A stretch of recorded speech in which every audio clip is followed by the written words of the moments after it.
Who lets that guy lead singing? Good morning, everyone. This morning, we're talking about the fear of the Lord.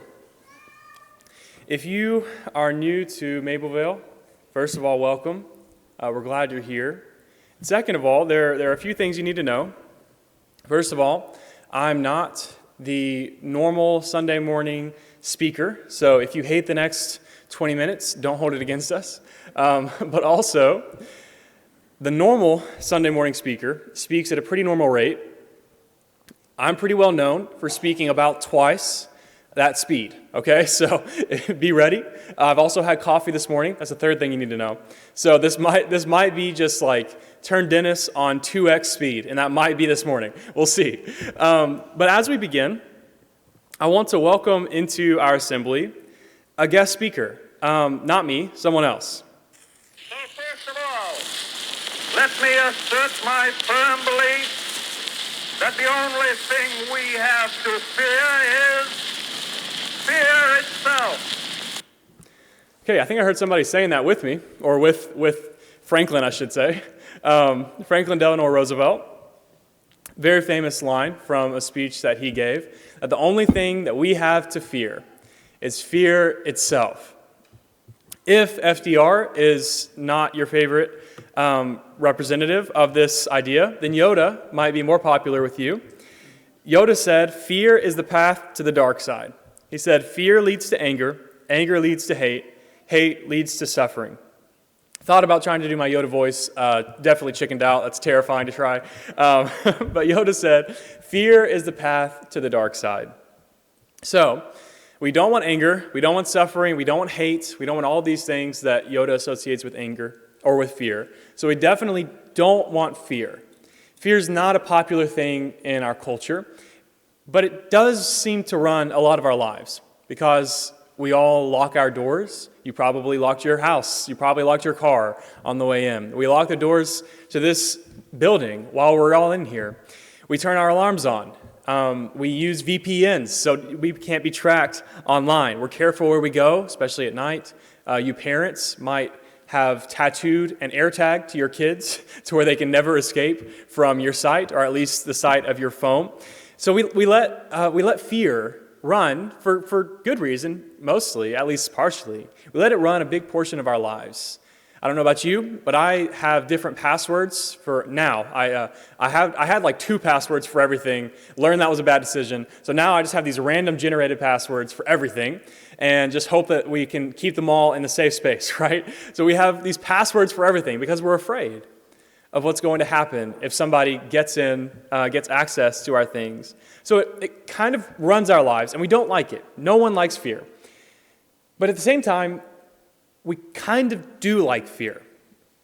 For example, if you are into outdoor sports like rock climbing or hiking even, or jet skiing, even skateboarding, there's something about those activities that fear adds to, right? If you are climbing a big old rock up in the air, part of the joy of that experience is the fear that something actually could happen to you in that moment. Hopefully it wouldn't be too dramatic, but something could happen to you. There's something about the fear of that experience that lights something up inside of us. I think about going to the Grand Canyon or an experience like that if you've had it. And I don't know about you, but when I've been in those kind of settings, I'm the kind of person, I want to get as close to the edge as I can because I want to see everything, but I'm also terrified of being at the edge. So I'm at a weird 90-degree angle, trying to look over, trying not to fall off. Because there's something about that experience that draws us to it. The fear of the experience draws us in, but also keeps us at a safe distance, right? There's something about that fear. And for those of you who can't relate to either of those, you probably have seen a horror movie, a scary movie. Not my favorite genre of film, but I know there are a lot of fans of horror movies. There's something about a scary movie that when you're watching, maybe you're watching through your hands, maybe you're screaming, but you also probably are peeking through, right? There's something about it that it's tough to look away from because there's something about the thing that we find scary that attracts us. There's something about it that keeps us invested. And I think in those moments, we realize that life is a little bit more complicated than just fear is bad or fear is good. There's something that's more complicated about how we experience fear. And I think the Bible speaks similarly when it comes to fear. It's also a little bit complicated because on the one hand, we have over and over again, hundreds of times, do not fear, do not fear, do not fear. Jesus has come and he's freed us from all of our fears. We don't have to be afraid of God. We don't have to be afraid of the world. We don't have to be afraid of anything because Jesus has freed us from those fears. We have texts like, and I was talking, I hope this doesn't embarrass her, but I was talking with Miss Betty before worship this morning, and she brought up that these texts were really comforting for her, that God is love, and that perfect love casts out fear. So we have texts like that perfect love casts out fear. But then we also have texts like Proverbs 1 and verse 7, which says that the fear of the Lord is the beginning of wisdom. Hundreds of times in the Bible, around 300 times, it talks about the fear of the Lord. It's one of the main themes of the Old Testament and also a major theme of the New Testament. And that's really the motto of Proverbs, that the fear of the Lord is the beginning of wisdom. And this concept has always confused me, if I'm being honest, okay? The fear of the Lord has always confused me. It's one of those topics that I'll study it, and maybe I'll just study it all day. And then I get to the end of the day, I feel like I've got a better grasp on it than I did. Then I wake up the next morning, and I'm like, what in the world is the fear of the Lord? I'm just confused all over again. It felt like I made progress. But then I realized that I really kind of just where I began. And part of that tension, part of the confusion that we feel, at least I feel, with this topic, is that the Bible never really lays out exactly what this is. It doesn't give us the Oxford English Dictionary definition of what the fear of the Lord is. It, to some extent, just assumes that we know something about the fear of the Lord. So my question, as we think about the differences in how the Bible talks about fear, how do not fear, but at the same time, the fear of the Lord is the beginning of wisdom. My question is, which is it? Is it the path to the dark side, the beginning of the journey to the dark side, or is it the beginning of wisdom? Is God love or is God fear, as James read for us? By the way, again, I don't normally speak on Sunday mornings, so we don't normally have a scripture reading before I speak. I forgot that I could just make James read an incredibly difficult passage. I gave up one of my best opportunities to just annoy James, which is one of my main goals in life. So next time this happens, I will be taking advantage of that. Anyway, which is it? Is God love? Is he fear? Is fear bad? Is fear good? And I think, again, the Bible answer to that question of either or is just yes. The Bible answer is that it is both and, that fear is bad and fear is good.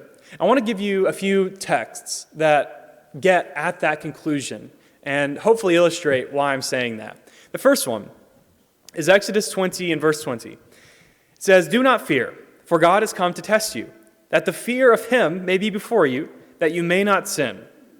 You see what's happening here? Do not fear, that you may fear, right? That's strange. There's a weird tension going on here. Don't fear, fear. The next verse I wanted to bring to your attention is from Isaiah chapter 8, verses 12 and 13. "Do not fear what they fear, nor be in dread. But the Lord of hosts, him you shall honor as holy. Let him be your fear, and let him be your dread." Don't fear, fear God. Don't fear, fear God. One more text. This is from Luke chapter 12, verses 4 through 7. Jesus says, "I tell you, my friends, do not fear those who kill the body, and after that have nothing more that they can do. But I will warn you whom to fear. Fear him who, after he has killed, has authority to cast into hell. Yes, I tell you, fear him." And then, a few sentences later, "Fear not, you are of more value than many sparrows." So we have these texts and other ones that call to mind this tension, this strange event where, on the one hand, do not fear, fear not. On the other hand, fear, be afraid. So what do we do with this? What do we do with the idea of the fear of the Lord? I think, for one, we have to acknowledge that the Bible is sometimes more complicated than I would prefer, than you would prefer. There's sometimes more going on than meets the eye, at least on the first read through. So what we're talking about today is the very first word historians and sociologists tell us. It's the earliest term for religion in both the Hebrew and other Semitic languages. It's the earliest term for religion. So you could say that in a similar way that we say that that person's religion is Christianity. Their religion was the fear of the Lord, which is one reason why it's such a theme in the Old Testament, which is written in Hebrew in that cultural context.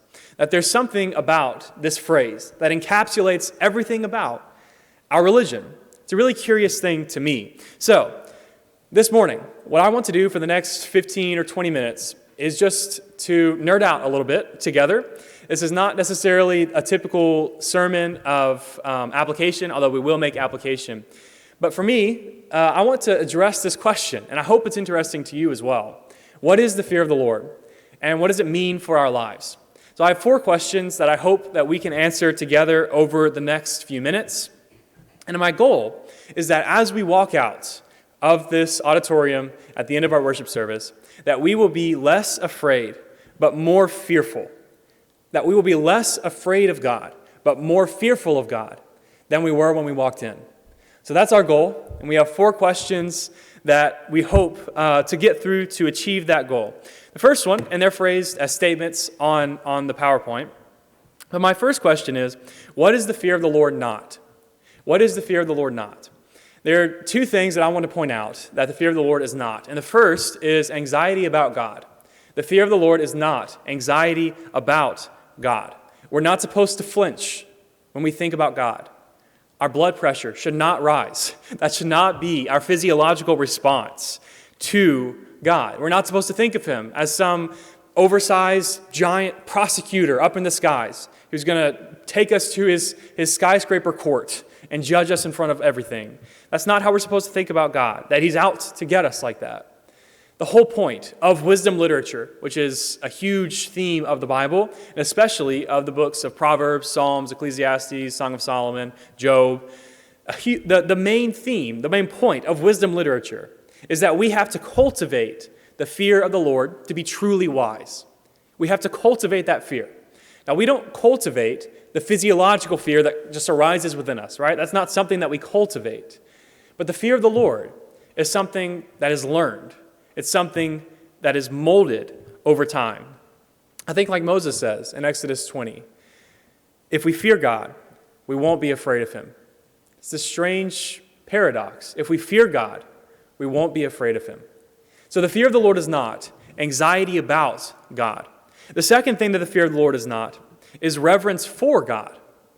Now this is interesting because many of our translations, at least I believe most of our modern translations, translate fear, especially in the New Testament, translate fear as reverence. The Greek word phobos, which is where we get our word phobia, is translated as reverence oftentimes. For instance, in Ephesians 5, verse 21, it tells us to submit to one another in the fear of the Lord, out of reverence for Christ, is how a lot of translations put that. It's very interesting because I think there's something really helpful about it. And again, I'm not up here pretending to know more than translation committees of people who've studied the Bible way more than I have and are way more intelligent than I am, okay? So I'm not trying to disagree with what they do. But I think there is something good about it and something bad about it.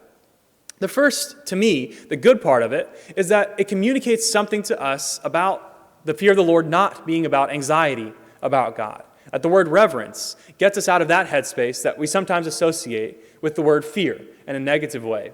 So reverence for God. So there's something good about it. But I think there's also maybe some oversimplification and under-nuancing when we think of the fear of the Lord as reverence, as only reverence. Because there's more going on than just reverence when we talk about the fear of the Lord. Because reverence, to me, suggests 2 things. It suggests control and cognition, okay? It suggests that I am in control of whatever's happening because I choose to revere something, right?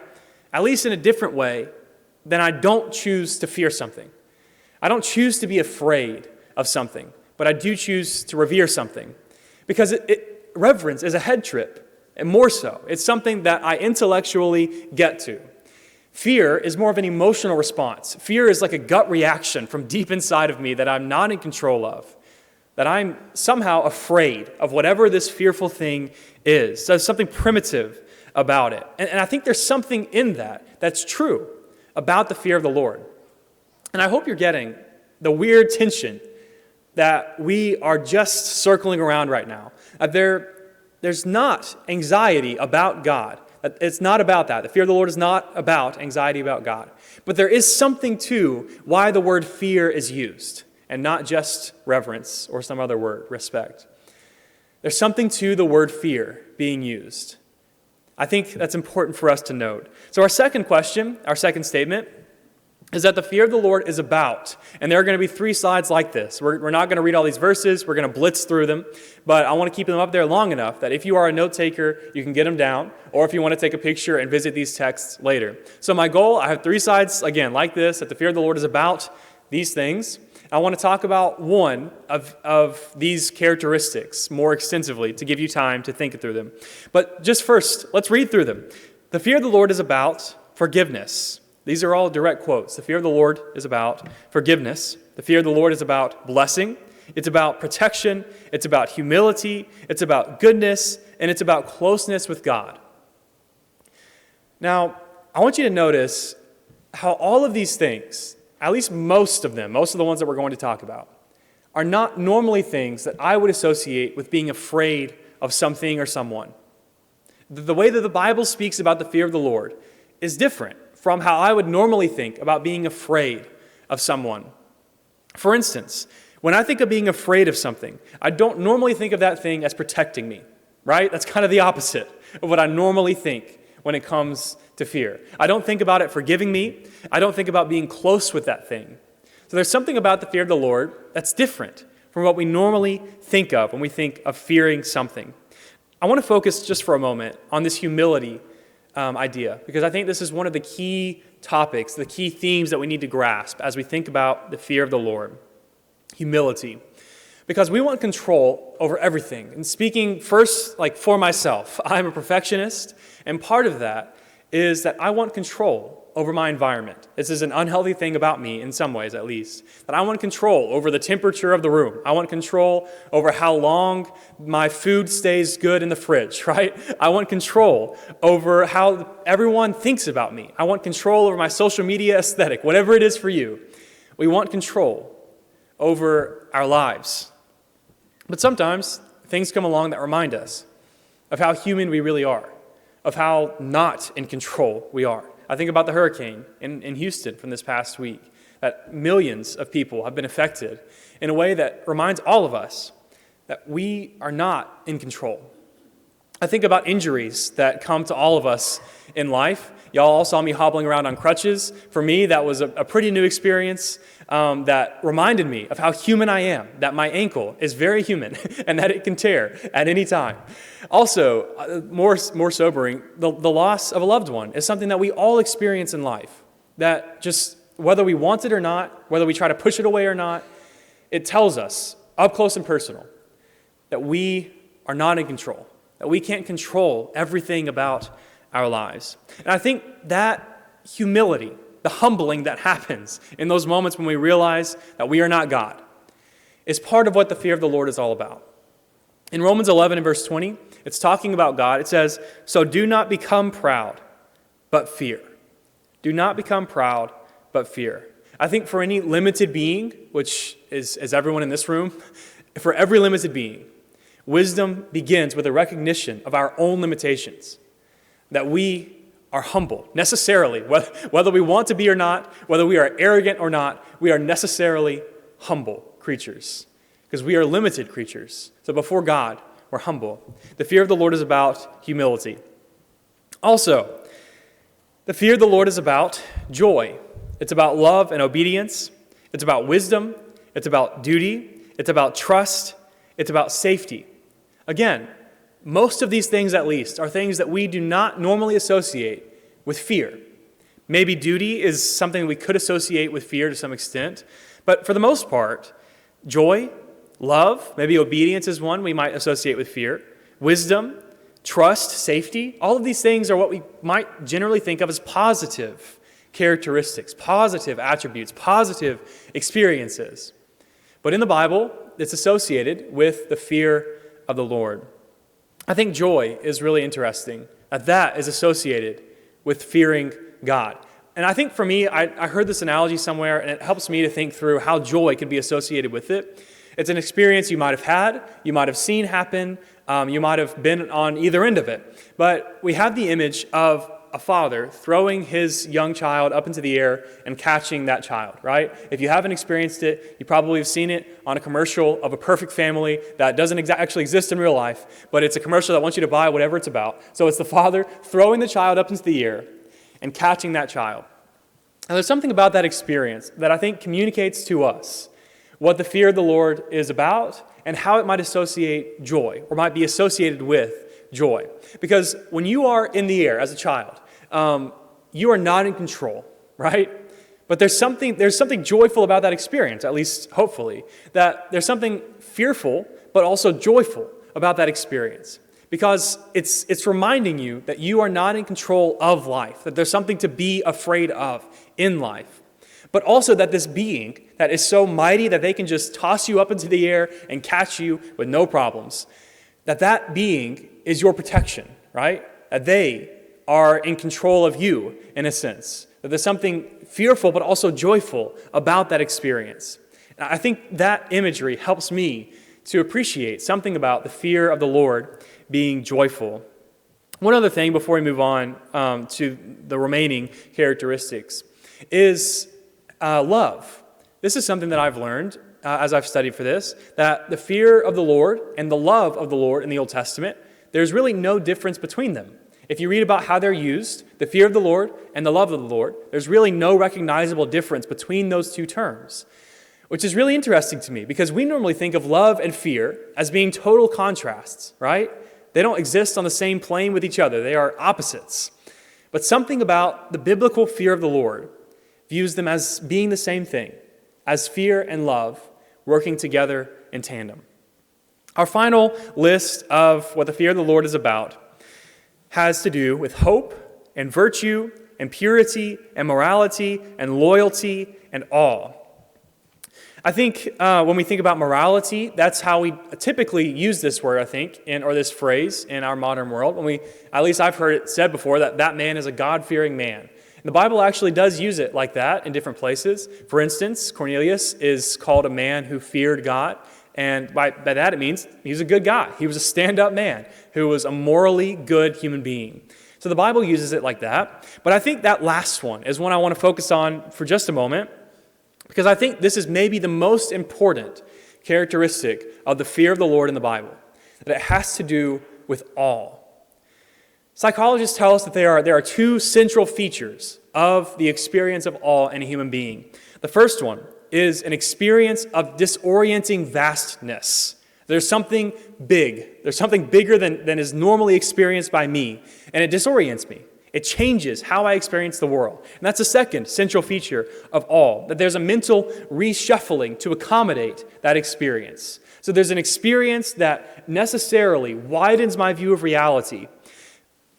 And the second part of that is that I have to have a mental reorientation, that I reshuffle what I thought reality was all about in light of this awesome experience, this awesome person.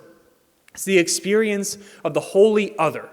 By holy, I don't mean like the Bible, like Holy. I mean holy as in totally other. The experience of something that is totally separate from my normal day-to-day life. In the Bible, when we read about people who encounter God, they experience the divine holy other. If you notice, almost every time they're afraid, but they don't run. They kind of just melt. They're just frozen. But they don't run from God. I think about Isaiah in the temple, and he says, "Woe is me, for I'm unclean, and I dwell with all these unclean people." But he doesn't try to get out of the throne room. He stays there with God and experiences God up close. It's more than being driven away from God. People who experience God in the Bible are just profoundly disturbed. There's a profound disturbance that happens within them. They're just unmoored from what they thought reality was. And I think that experience is a lot of what the fear of the Lord is about. Because fear is a natural human reaction. When we experience something that threatens our life or even life itself, we're afraid. And that's God. I want to share with you this reading from this book, The Wind in the Willows by Kenneth Grahame. These two characters are rat and mole, okay? So just to give you some context on what we're about to read, they are going to see if they can find the piper at the gates of dawn. And that's just the book's title for Pan, who's the pagan deity of nature and the wild. So not one of our deities for sure, but I think the description here will help us to grasp some of what the awe that's incorporated in the fear of the Lord is about. It says, then suddenly the mole, this is going to be long by the way, there are two sides of this, just fair warning. Then suddenly the mole felt a great awe fall upon him. And all that turned his muscles to water, bowed his head, and rooted his feet to the ground.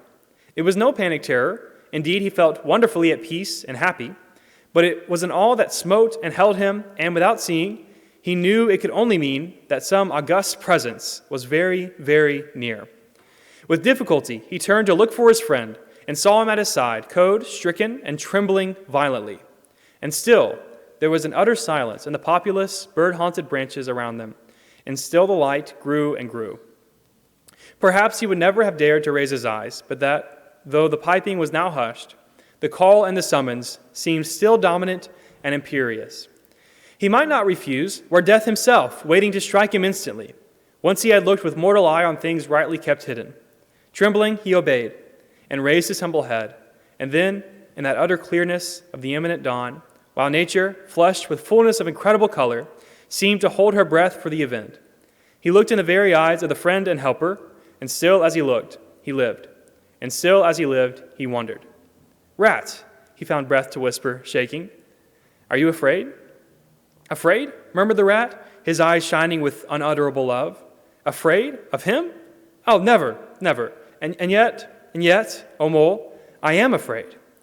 Then the two animals, crouching to the earth, bowed their heads and did worship. I think that experience of awe, there's fear. I'm not afraid. I could never be afraid of this being, and yet I am afraid. And drives them to this point of worship. Communicates something of what the fear of the Lord is all about. That awe that's associated with it.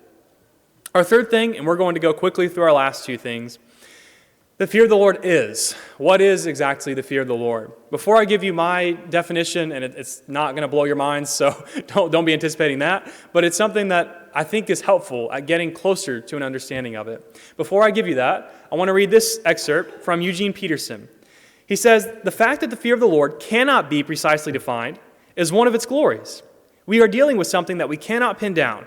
We inhabit mystery. We can't be cocksure about anything. We cultivate an attentive and reverent expectation before every person, event, rock, and tree. Presumption recedes, attentiveness increases, expectancy heightens." And then he says, "The fear of the Lord, as we notice the way our biblical writers use it, turns out to be a term that is plain without being reductive, clear without being oversimplified, and accurate without dissolving the mystery inherent in all dealings with God and His world. It also has the considerable advantage of evading the precise definition or control that we could use to locate ourselves along a spectrum of piety or goodness that would feed our instincts for coziness with God." There's a lot going on there, but big picture, I want to emphasize that what he's getting at is that there's something about the fear of the Lord being undefinable that is the point of it, that it's something bigger than our normal experience, that when we think about the fear of the Lord, it tells us, it warns us against being too sure about God, against getting too comfortable or cozy with God, because there's something about God that's bigger than what we have the capacity to understand in our current experience. So I wanted to give that disclaimer, while then giving something of a definition for the fear of the Lord. This, for me, is where I'm at. That the fear of the Lord is a humbled predisposition toward God, formed within the covenant people of God. The fear of the Lord is a humbled predisposition toward God, formed within the covenant people of God. There's something about our experience with each other, where we do experience the other in each other, that we come to fear the Lord better, that we learn how to be humbled, how to be in awe, how to obey God in a way that shows that we fear Him. So very quickly, three things that the fear of the Lord means for my life, three things that it looks like in real life. The first thing is generosity. And the First Kings passage on the screen is about this man named Obadiah who feared God, it says. And because he feared God, he fed 150 people day in and day out. He was large-hearted. He was generous with the people around him. Because his God was big enough, he could view the world through a lens of having enough. He could view the world through a lens that said, there is enough to go around, that God can provide what I need and what you need together. So generosity. The second thing is moral purity. Moral purity, that there is something in our faith, and I think sometimes we shy away from this, it's sometimes uncomfortable, but there's something in our faith, and specifically as we talk about the fear of the Lord, that calls us to moral purity. Paul talks about this in 2 Corinthians 7 and verse 1, that there's something about fearing God that causes us to be pure morally speaking. There's something about that experience. The third thing is fearlessness. And this is maybe ironic, but I think it's an important place to end. The fear of the Lord looks like fearlessness. Isaiah 41 and verse 10, he says, "Fear not, for I am with you. Fear not, for I am with you." So if we are afraid of God, we don't have to be afraid of anything else. If we fear God, then we don't have to fear anything else in existence. I'll leave you with this verse. 2 Timothy 1:7, "God gave us a spirit not of fear, but of power and love and self-control." I think that helps us to get at, first of all, something that's real in real life for us, that as we walk out of these doors, we don't have a spirit of fear. We have a spirit of power and love and self-control. But at the same time, we are fearful of God, that we walk out of here hopefully less afraid of God, but more fearful of God than we were when we walked in. One way that we express our fear of the Lord is by following Jesus, the human embodiment and consummation of God himself here on earth. If that's something that you need to do this morning, then come and talk to me or talk to someone near you as we stand and sing together. Jesus, speak and